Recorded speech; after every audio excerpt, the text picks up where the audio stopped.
What's going on, YouTube? CloudEnvy here. And first and foremost, I want to apologize for having such a late upload. With 4th of July and work happening, it's been crazy. But we are here, right now, to bring you into Week 2, Season 5 of the NPL. And this week, we are playing the Los Angeles Nidokings, coached by Danza, aka Crobat, for the win. Now, he's got a pretty powerful team for us. I figured he had to bring Rotom, he had to bring Volcanion, and he's Crobat for the win. He was going to bring Crobat. But I really did not expect Cobalion or Haxorus to come. I had Crook on the maybe list. I could see him bringing it, but I really didn't think it was 100% necessary. Honestly, I feel like we over-prepped for Reuniclus. I expected a Trick Room set with him, kind of get a sweep on it. It really does just wipe us out. He did not bring that. But we have Rotom Wash, Mienshao, Sandslash, Dragouge, Shaman, and Scizor. And I'm going to tell you, watching this match over was it was so difficult to comment on, and I'm not going to spoil anything. I'm going to let you watch it, and you'll completely understand. But we prepped for a lot of different things than he brought. But Danza is going to issue this challenge. We're going to start off with Maytag the Rotom as he leads off with Crocodile. Now I figure Will-O-Wisp is probably our best bet. Worst case scenario, he sends in Volcanion, and then we get a Volt Switch off. He does go for the Smackdown, revealing that he probably has Earthquake. Luckily, we land the Willow. And I don't want to keep Rotom in against this guy. Rotom is fully specially defensive, specifically to take on that Volcanion. It's not going to need an Earthquake very well, especially from a Crocodile. So we are going to switch out of there. And I really just wanted to stay safe. We go into Shaman, who's fully physically defensive, as he makes a very good prediction, goes for the Stealth Rocks. And already, I'm like, oh lord, he's making plays, he's making predicts, it's turn 2. But he's going to switch out of there. He does not want to eat a Seed Flare from the Shaman. We do go for the Leech Seed, expecting the switch. I did not expect Rotom to come in now, to be perfectly honest. I expected him to bring it for our Rotom Wash. But we're going to go into Dragouge, as he sets up a Light Screen. Now this worried me. I really didn't want to be on the field with a Light Clay Rotom. Now, he hadn't taken damage, so I couldn't tell if he was lefties or not. But he does go for the Volt Switch here, which really doesn't do much to Dragouge. We have kind of a mixed offensive-defensive set with him. He goes into Crobat as we lay down some Toxic Spikes. Judging by his team, it's really not going to do too much. But at the same time, I want to ensure that we A, burn his Haxorus Lumberry, or B, just put it on a time limit, in case it wants to dance up. But he does go for a taunt, expecting no second layer. We expect that and go for the Scald. Unfortunately, Light Screen is there, and we do not get the burn. But he does lead this next turn in with a Super Fang, and that put the pressure down. Now again, I expected the Volcanion switch. Really just... obviously, Scald didn't do much, but I didn't think he'd want to take a risk at a burn, so I expected the Water Absorb to come in, get hit with a Sludge Wave, blah blah blah, you know. So at this point I figure he's not switching out. We have to go into something a little bigger. So we go into Galahorn here, who's going to eat another Super Fang, and this, oh lord, we're for a Bullet Punch. Now, unfortunately, we're a Scarf Scizor, so it didn't do nearly as much as I hoped it would. He does go for another Super Fang, putting us into healing range from almost anything at this point. We have no defense investment. So we go for another Bullet Punch. He does reveal that he has Roost.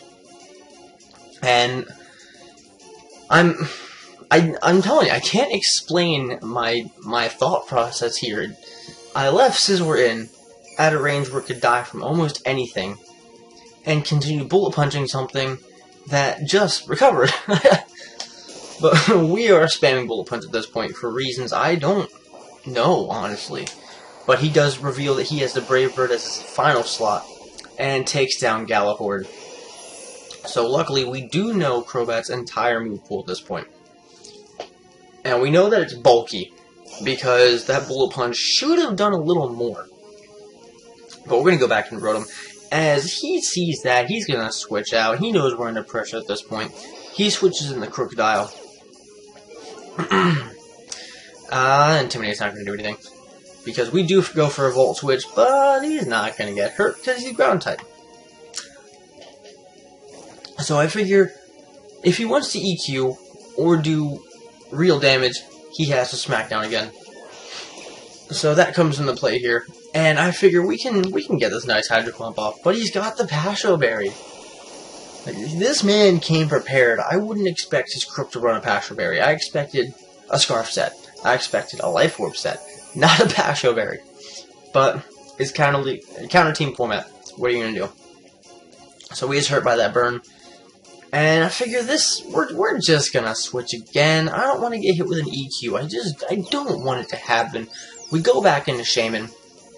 As he makes another pretty good prediction here, goes for the knockoff. That is going to get rid of our lefties. Again, we are a physically defensive set, so Shaman's got Leech Seed, Protect, Earth Power, and Seed Flare. So he goes into his Rotom again. As we go with the Seed Flare, in hindsight, Earth Power really wasn't the best move to put on it, especially since he brought a Flying type and a Levitator. And Seed Flare does nothing to either. But he's going to send the screen up. We're going to get out of there. At this point, I'm forced to assume that he's holding the Light Clay.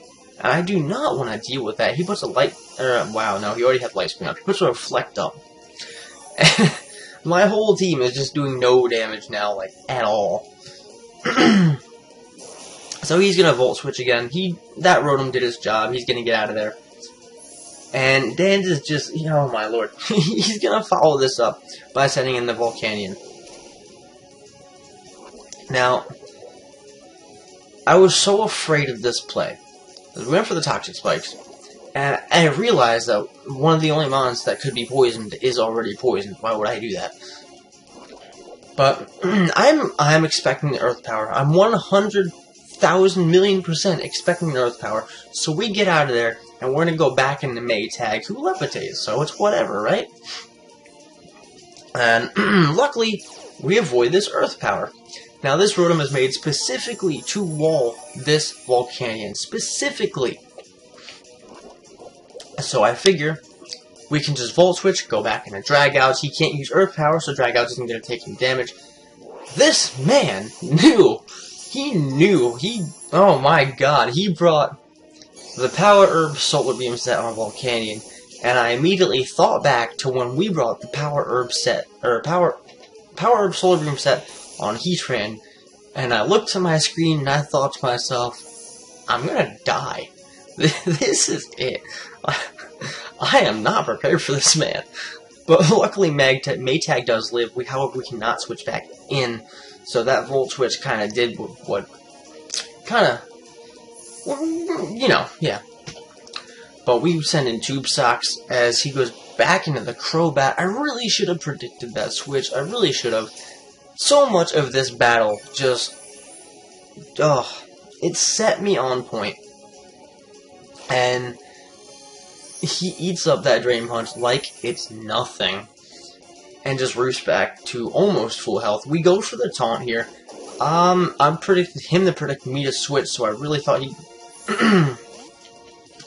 well, I want to prevent him from taunting in the future. There we go. So we're going to go back into Maytag just to avoid an attack, because he's forced to attack. Which really doesn't hurt this Crobat. It kind of just puts me on a time limit to take him out. Which is exactly what we're going to try to do here. We send in Sledgehog. Now he has to go for the Super Fang. And Sledgehog eats that. It's a Super Fang. It's going to do half health regardless. We set up our Sandstorm. And I'm thinking, okay, we can sweep. Right now, we're going to sweep this team with a Sand Slash. Does that reflect War off? He goes for another Super Fang. Unfortunately, we did not try to outspeed Crobat with Sand Rush, just Cobalion. But we missed the Stone Edge. We missed the Stone Edge. I have never hit a Stone Edge on Wi-Fi. Unfortunately, Sledgehog does go down there. It's really, really unfortunate because outside of Crobat, Sandslash outsped the entirety of his team, barring a Scarf. Oh man, it's so unfortunate. So we go back into Swirly. At this point, we're kind of just floundering. There's not a whole lot we can do here. Crobat does take down Swirly. It's especially defensive as opposed to physically. And, this is just hurting me to push buttons at this point. It's killing my soul. But we go back into Tube Socks. I figure hopefully we can do something. He's gonna roost up. Taking the safe play here. It's not a bad play. It's gonna ensure that Crobat can continue to do what it is doing. As we go for a knockoff here. And knocks off his Charty Berry, which shows me that he was prepared for the Stone Edge. And I'm thinking, oh my god, Sandslash wouldn't even have done anything. But Tube Socks does go down there, and that is just super duper unfortunate. So we go into Shaman, our last bet here. Shaman is our last shot at this. And again, we're running Earth Power, so we really just had to go for the Seed Flare. Oddly enough, the Brave Bird does not kill, showing me that he's not fully physically invested. And the Seed Flare does 0 damage. Like it brought him into the red, and it does lower speed def. However, he is gonna KO us here, and that is gonna put Danza and the Los Angeles Nidokings to a clean, very clean 5-0 victory over us this week. Now, that match made me sad. It really did. And I'm going to tell you why. Because, I'm not going to lie, I've been a fan of Danza for a while now. Good at least several months. And I know that he can use a Crobat. He's Crobat for the win, and I did not prepare as much as I should have. We actually had Tyranitar on the squad this week, and I took it off last minute. I thought, man, he has way too many answers for this thing, and I was way too afraid of the Trick Room Uniclus coming in. So, we dropped it last minute, and that was just a giant mistake on my part. Past that, oh man, past that, we really just didn't prep well enough.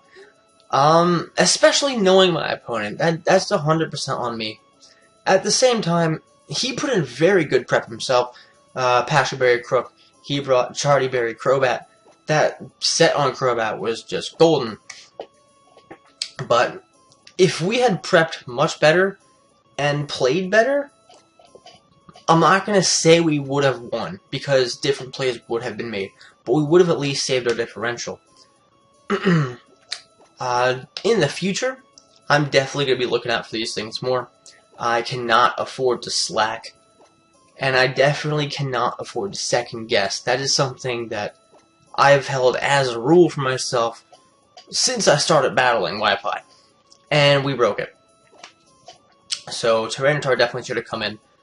Not saying it would have made a giant difference. That Crobat still had Super Fang, which really would have hurt T-Tar. It was bulky and had a Charty Berry.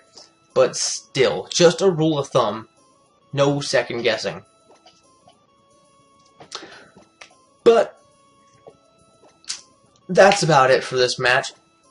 However, not going to let it keep us down. This is only week 2. We still have a long way to go, and that's a long way to take us back to the top. We are 1-1 with a -3 differential at this point, but that doesn't mean you've seen the end of us. Danza, my man, hopefully I see you in the playoffs, and good luck in the rest of the season. As for you guys, I will see you when week 3 comes around. Until then, stay frosty.